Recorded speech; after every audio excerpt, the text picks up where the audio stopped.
Bismillahirrahmanirrahim. Assalamualaikum warahmatullahi taala wabarakatuh. Alhamdulillah. Alhamdulillah hamdan wa syukran lillah. Salatan wa salaman ala Rasulillah wa ala alihi wa ashabihi wa man walah. La haula wa la quwata illa billah. Yang sama-sama kita hormati, kita muliakan pimpinan SMK sekecamatan Kabupaten Rokan Hulu, yang sama-sama kita hormati, kita muliakan para asatidzah yang sempat hadir pada kesempatan ini. Bapak-bapak, ibu-ibu, hadirin hadirat, mudah-mudahan kita yang hadir pada pagi hari ini semuanya dimuliakan oleh Allah Subhanahu wa taala. Kembali kita bersyukur kepada Allah Subhanahu wa taala. Allah Subhanahu wa taala telah memberikan kita nikmat yang begitu banyak, sehingga kita pada pagi hari ini bisa dapat hadir, berkumpul bersama-sama, duduk di majelis yang mulia, yaitu majelis duha. Alhamdulillah, tadi kita telah melaksanakan salat duha. Kita berdoa kepada Allah Subhanahu wa taala, semoga semua rangkaian ibadah yang kita kerjakan pada pagi hari ini akan diterima oleh Allah Subhanahu wa taala. Semua doa-doa kita, hajat kita, niat kita pun dikabulkan oleh Allah Subhanahu wa taala. Amin. Bersalawat kita kepada junjungan alam, yakni Nabi besar Muhammad sallallahu alaihi wasallam. Bilabzi Allahumma salli ala sayyidina Muhammad wa ala ali sayyidina Muhammad. Mudah-mudahan kita yang senantiasa selalu bersalawat kepada beliau, harapan kita bisa berjumpa, bisa bertemu dengan Rasulullah sallallahu alaihi wasallam, dan kita pun akan mendapatkan syafaat langsung dari beliau. Amin Allahumma ya rabbal alamin. Bapak Ibu yang dirahmati Allah Subhanahu wa taala, pada pagi hari ini kita akan membacakan ayat yang ada di dalam Al-Quran. Bagi bapak-bapak, ibu-ibu yang membawa Al-Quran, bisa dibaca Al-Qurannya. Bagi yang tidak membawa Al-Quran, buka aplikasi Al-Qurannya di HP-nya masing-masing. Tepatnya surat yang ke-39, ya, ayat 70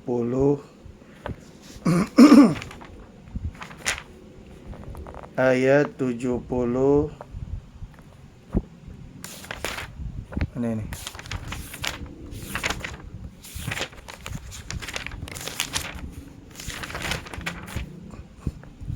ayat 73.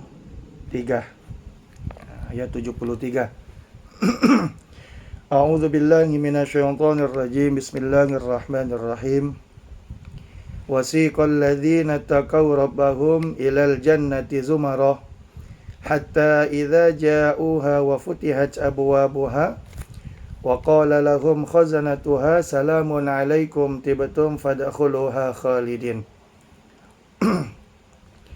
Di akhirat nanti, kata Allah Subhanahu wa taala, ada segolongan orang yang akan dimasukkan Allah Subhanahu wa taala ke dalam surga. Ketika sampai di pintu surga, semua penghuni surga keluar menyambut. Kemudian penghuni surga mengatakan, wa qala lahum khazanatuha salamun alaikum tibtum fadkhuluha khalidin.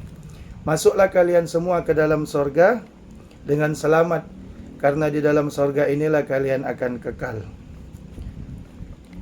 Adapun kajian kita pada pagi hari ini yaitu siapakah golongan yang akan dimasukkan Allah Subhanahu wa taala ke dalam surga. Golongan orang yang akan dimasukkan Allah Subhanahu wa taala ke dalam sorga itu, Bapak Ibu yang dimuliakan Allah Subhanahu wa taala, ada dua golongan. Yang pertama yaitu golongan orang yang beriman kepada Allah Subhanahu wa taala. Kemudian yang kedua, golongan orang-orang yang beramal soleh.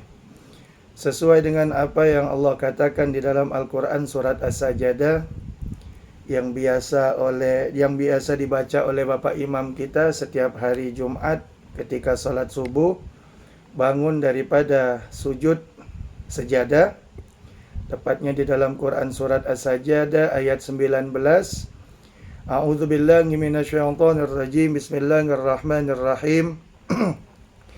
Ammal ladzina amanu wa 'amilus solihati falahum jannatul ma'wa nuzulan bima kanu ya'malun. Adapun golongan orang-orang yang beriman kepada Allah Subhanahu wa taala, adapun golongan orang-orang yang beramal soleh, mereka inilah yang akan dimasukkan Allah Subhanahu wa taala ke dalam surga sebagai pahala atau balasan atas apa-apa yang mereka kerjakan.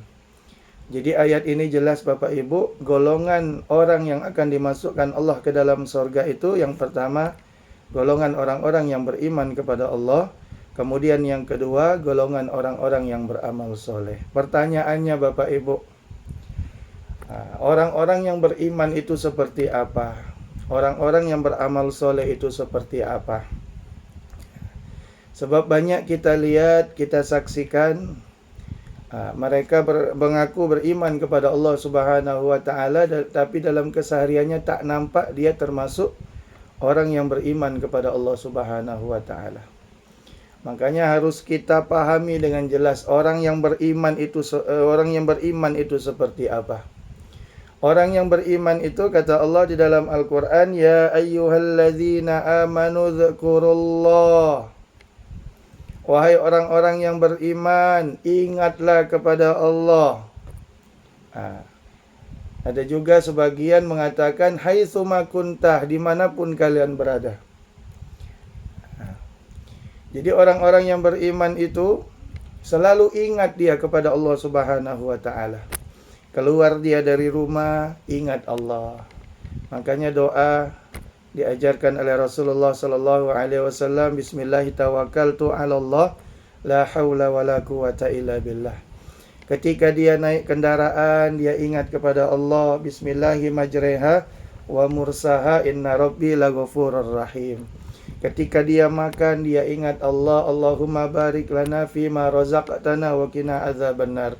Sudah makan dia ingat Allah, masuk masjid dia ingat Allah, keluar masjid dia ingat Allah, masuk WC dia ingat Allah, ketika istinja dia ingat Allah, ketika keluar dari WC dia ingat Allah, bahkan ketika berhubungan sekalipun dia ingat kepada Allah Subhanahu wa taala. Jadikan semua aktivitas yang kita lakukan itu disertai dengan Allah Subhanahu wa taala. Coba bayangkan Bapak Ibu yang dimuliakan Allah Subhanahu wa taala, ketika kita mengingat Allah, Allah utus malaikat Israel untuk mencabut nyawa kita. Allahu Akbar, kita meninggal dalam keadaan mengingat Allah. Orang yang meninggal dalam keadaan mengingat Allah, bisa jadi dia meninggal dalam keadaan husnul khatimah. Ini orang yang beriman kepada Allah. Kemudian orang yang beriman itu seperti apa lagi? Sesuai dengan hadis daripada Nabi SAW, man kana yu'minu billah wal yaumil akhir falyakul khaira aw liyasmut. Barang siapa yang beriman kepada Allah, barang siapa yang beriman kepada hari akhir, maka berbicaralah yang baik. Kalau tidak bisa berbicara yang baik, maka hendaklah diam. Maksudnya apa? Orang yang beriman kepada Allah Subhanahu wa taala itu, dia bisa mengendalikan lisannya. Dia bisa mengontrol apa-apa yang keluar dari mulutnya. Makanya bisa kita lihat Pak Bu yang dimuliakan Allah Subhanahu wa taala, orang yang beriman itu banyak diam dia daripada ngomong. Karena dia tahu apapun yang keluar dari mulut itulah isi daripada hati. Makanya kalau kita buka sejarah Nabiullah Isa alaihissalatu wassalam, Nabi Isa ini sama seperti Nabi kita Muhammad. Beliau Nabi, beliau Rasul, ya. Ada yang suka, ada yang tidak suka. Ketika Nabi Isa ini berjumpa dengan orang yang tidak suka dengan Nabi Isa, benci dengan Nabi Isa, keluar cacian, keluar makian, keluar fitnah dan kata-kata yang tidak enak kita dengar. Tapi apa yang dilakukan oleh Nabi Isa alaihissalatu wassalam, Nabi Isa membalas dengan ucapan jazakumullah khairan katsira. Semoga Allah Subhanahu wa taala membalasnya dengan kebaikan. Setiap bertemu dengan orang yang tak suka, diejek, dimaki, yang diucapkan oleh Nabi Isa alaihissalatu wassalam, jazakumullah khairan katsira. Orang yang selalu bersama Nabi Isa tadi, yang senang, yang suka, yang gembira, yang cinta, yang sayang dengan Nabi Isa. Kemudian mereka berkata kepada Nabi Isa, wahai Nabiullah Isa, kenapa engkau ketika dicaci, dimaki, setiap yang keluar dari mulut engkau itu ucapan doa jazakumullah khairan katsira. Apa kata Nabi Isa? Korek-korek apa yang ada di dalam hatiku, ternyata itulah yang keluar daripada mulutku. Allahu Akbar. Ini salah satu motivasi buat kita Bapak Ibu yang dimuliakan Allah. Makanya ketika kita diejek, ketika kita dicaci, dimaki, ketika kita difitnah, jangan kita balas dengan keburukan, tapi doakan mereka supaya Allah Subhanahu wa taala berikan mereka hidayah. Coba kalau seandainya doa kita dikabulkan oleh Allah, taubat dia, beribadah dia kepada Allah, secara tidak langsung pahala ibadah, amal soleh yang mereka kerjakan akan Allah Subhanahu wa taala transferkan juga kebaikan kepada kita yang mendoakan mereka supaya mereka mendapat hidayah dari Allah Subhanahu wa taala. Makanya hati-hati kita dengan mulut ini Bapak Ibu yang dimuliakan Allah. Hati-hati. Makanya mulut ini Allah letakkan, makanya lidah ini Allah letakkan di dalam, ya, dibeton oleh gusi, dipagar oleh gigi, diterpal oleh pipi kiri, pipi kanan. Supaya apa? Supaya tidak kemana-mana dia. Makanya kalau kita buka sejarah Nabi, sejarah sahabat Nabi, yaitu Abu Bakar As-Siddiq radhiyallahu ta'ala, beliau itu sering memasukkan batu kerikil ke bawah lidahnya, sampai-sampai lidahnya itu ya. Ditanya oleh yang lain, kenapa itu wahai Abu Bakar dengan mulutmu? Aku sempalkan batu kerikil katanya. Supaya apa? Supaya lidahku enggak kemana-mana. Ini Bapak Ibu yang dimuliakan Allah.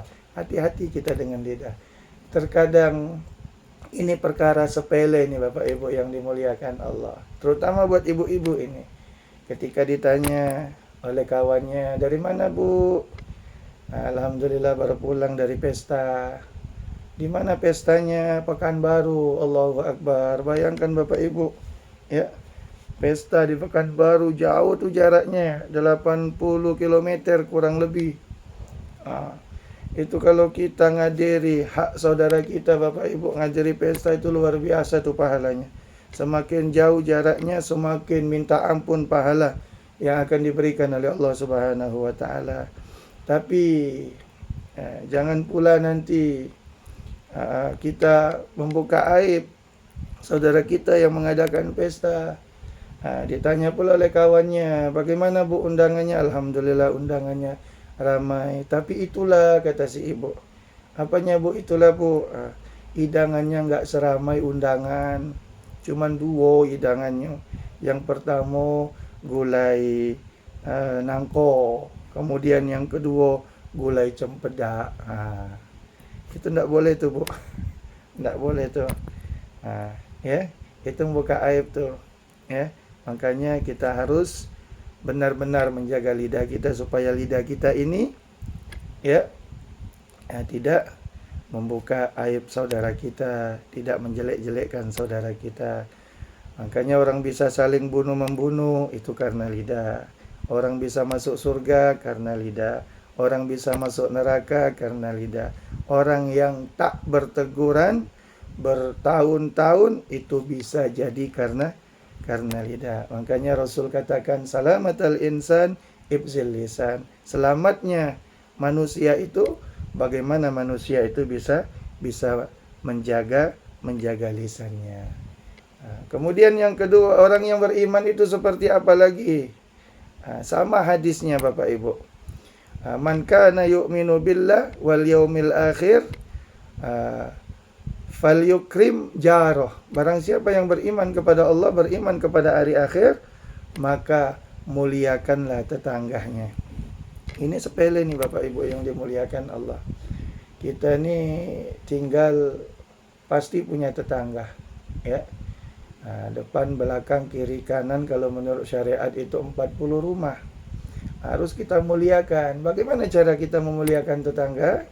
Salah satunya, kalau seandainya tetangga ada hajatan, kita datang. Kita datang, jangan pilih-pilih. Ini nanti pilih yang kaya, sedangkan yang miskin tidak mau datang kita. Itu jangan sampai terjadi Bapak Ibu yang dimuliakan Allah. Kemudian kalau tetangga kita sakit, ya, kita besuk, kita jenguk, kita hibur dia, ya, supaya dia senang, supaya dia tidak galau dengan penyakitnya. Jangan pula nanti kita datang ada niat lain, niatnya mau jual obat, ya. Tetangga kita sakit kepala, nah kebenaran aku jual obat nih. Datang dia ke tempat tetangganya, Bu, gimana kabarnya? Alhamdulillah, mendingan. Masih sakit, Bu? Iya, masih sakit. Sudah berobat, Bu? Sudah. Kalau sudah berobat kok masih sakit, Bu? Ya, namanya enggak mesti harus cepat sembuh. Kalau Ibu mau, Bu, aku punya obat nih, Bu. Mantap, Bu. Insya Allah bakalan sembuh penyakit Ibu. Ditanya berapa harga obatnya? 1 juta. Bayangkan Pak, Bu, 1 juta dia. Dia berobat cuman ke puskesmas. Itu pun minta yang gratis-gratis, yang murah-murah. Ini jual obat sampai 1 juta. Tambah galau dianya dengan penyakitnya. Jangan pula seperti itu. Kita hibur bagus-bagus. Sakit ibu nih, insya Allah Allah ampunkan dosa-dosanya. Sakit bapak nih, insya Allah Allah angkat derajat. Seperti itu Bu, Pak, cara menghibur kita, ya. Cara menghibur kita seperti itu. Jangan pula kita pokoknya yang lain-lain tidak boleh tuh Bapak Ibu yang dimuliakan Allah Subhanahu wa ta'ala. Cara memuliakan tetangga untuk selanjutnya yaitu jangan sampai kita mengganggu tetangga kita. Kita saja kalau diganggu Bapak Ibu nggak mau kan, marah kita kan. Apalagi kita mengganggu tetangga kita. Jangan sampai suara musik-musik yang ada di rumah kita mengganggu tetangga kita. Kita harus tahu Bapak Ibu yang dimuliakan Allah, nyanyi itu boleh. Nyanyi itu boleh. Siapa yang bilang nggak boleh nyanyi? Tapi ada tempat-tempatnya, ada waktu-waktunya kita untuk menghibur diri kita, ya. Untuk menghibur diri kita ini ada tempat-tempatnya, ada waktu-waktunya. Kita harus tahu waktu tetangga kita istirahat. Sama seperti kita istirahatnya jam berapa. Kita pun harus tahu waktu istirahat tetangga kita. Bayangkan Bapak Ibu yang dimuliakan Allah, walaupun solawat, walaupun tilawah Al-Quran yang kita bunyikan, itu mengganggu tetangga kita yang sedang istirahat, itu bukan dapat pahala, itu malah menjadi dosa buat kita. Makanya harus kita pahami nih Bapak Ibu yang dimuliakan Allah. Begitu pula jangan sampai suara knalpot kendaraan kita bisa mengganggu tetangga kita. Jangan sampai. Ini nanti sepeda motornya knalpotnya Masya Allah, knalpot racing. Ketika tetangga kita lagi istirahat, kita tahu Bapak Ibu waktu istirahat itu kapan. Nah, waktu istirahat itu kapan? Tahu kita. Ketika siang hari, ketika malam hari, itu waktu istirahat tuh. Kalau tetangga kita punya anak kecil, kita pun tahu kapan anaknya itu tidak tidur, kapan anaknya itu tidak istirahat. Kita harus tahu, jangan sampai nanti knalpot kita buat anaknya bangun dari tidurnya, buat anaknya ngamuk-ngamuk, ya, buat anaknya nangis-nangis. Tetangga kita umurnya 70 tahun, 80 tahun, itu kalau sudah Terkejut dia, kaget dia dengan suara knalpot kita. Itu bisa jadi jantungan itu Bapak Ibu yang dimuliakan Allah.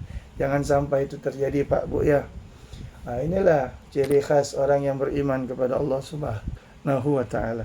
Kemudian selanjutnya, golongan orang-orang yang akan dimasukkan Allah Subhanahu wa ta'ala ke dalam surga, yaitu golongan orang-orang yang beramal soleh. Ternyata iman itu tak cukup Bapak Ibu kalau tanpa diaplikasikan dengan perbuatan. Makanya di dalam Al-Quran dari sekian banyak huruf yang ada di dalam Al-Quran, 1.027.000 huruf, dari sekian banyak surat yang ada di dalam Al-Quran, 114 surat, dari sekian banyak ayat yang ada di dalam Al-Quran, 6.000 kurang lebih. Dari sekian banyak juz, 30 juz yang ada di dalam Al-Quran, antara iman dan amal soleh itu tidak akan pernah dipisahkan. Amanu wa amilus solihat. Makanya kita diwajibkan Allah untuk melaksanakan sholat, diwajibkan Allah untuk berpuasa, diwajibkan Allah untuk membayar zakat, pergi haji, dianjurkan memperbanyak sholat sunnah, puasa sunnah, baca Al-Quran, sholawat, zikir, infak, sodako, dan lainnya. Karena itu adalah merupakan amal soleh. Dan amal soleh inilah yang akan kita bawa nanti ketika kita akan menghadap Allah Subhanahu wa ta'ala. Makanya selagi kita hidup, perbanyak amal soleh Bapak Ibu.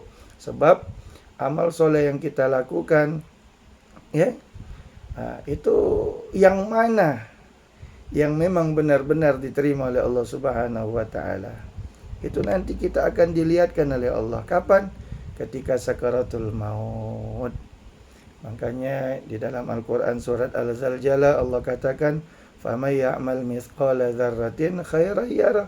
Barang siapa yang melakukan kebaikan walaupun kecil seperti biji zahra, maka akan diperlihatkan oleh Allah Subhanahu wa taala. Barang siapa yang melakukan keburukan walaupun seperti biji zahra, maka itu pun nanti akan diperlihatkan oleh Allah Subhanahu wa taala. In ahsantum ahsantum li anfusikum wa in asyatum falaha. Di dalam Quran surat Al-Isra. Kebaikan yang kita kerjakan, maka kebaikan itulah yang akan kita dapatkan. Begitu pula sebaliknya, keburukan, kejelekan yang kita lakukan, maka keburukan, kejelekan itulah yang akan kita dapatkan.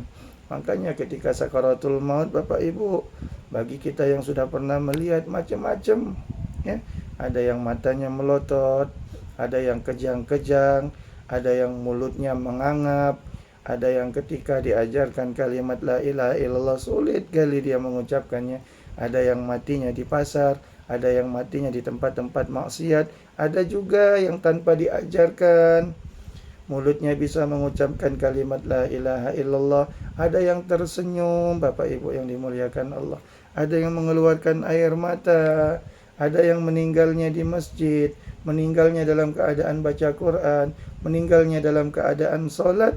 Ini tak ada yang kebetulan Bapak Ibu yang dimuliakan Allah. Ini termasuk min ayatillah, tanda-tanda kebesaran Allah Subhanahu wa ta'ala. Allah ingin menunjukkan kepada kita, kalau ketika sakaratul maut kita lihat orang ini dalam keadaan sedih, dalam keadaan susah, itulah amalnya yang dilakukan selama hidupnya. Begitu pula orang yang kita lihat dalam keadaan sakaratul maut, senang dia, tersenyum dia, bahagia dia, itulah amal yang dilakukannya selama hidup di dunia. Bapak Ibu jamaah yang dirahmati Allah, inilah dua golongan yang akan dimasukkan Allah ke dalam surga. Yang pertama yaitu golongan orang yang beriman kepada Allah, kemudian yang kedua yaitu golongan orang-orang yang beramal soleh. Mudah-mudahan Allah Subhanahu wa ta'ala jadikan kita sekaligus istiqomahkan kita dalam iman dan amal soleh. Lebih dan kurang saya minta maaf kepada Allah Subhanahu wa ta'ala. Mari sama-sama kita mohon ampun. Wallahumma fiqil aqwamit thoriq. Kita tutup dengan doa kifaratul majlis. Subhanakallahumma wa bihamdika asyhadu an la ilaha illa anta astaghfiruka wa atubu ilaik. Wassalamualaikum warahmatullahi wabarakatuh.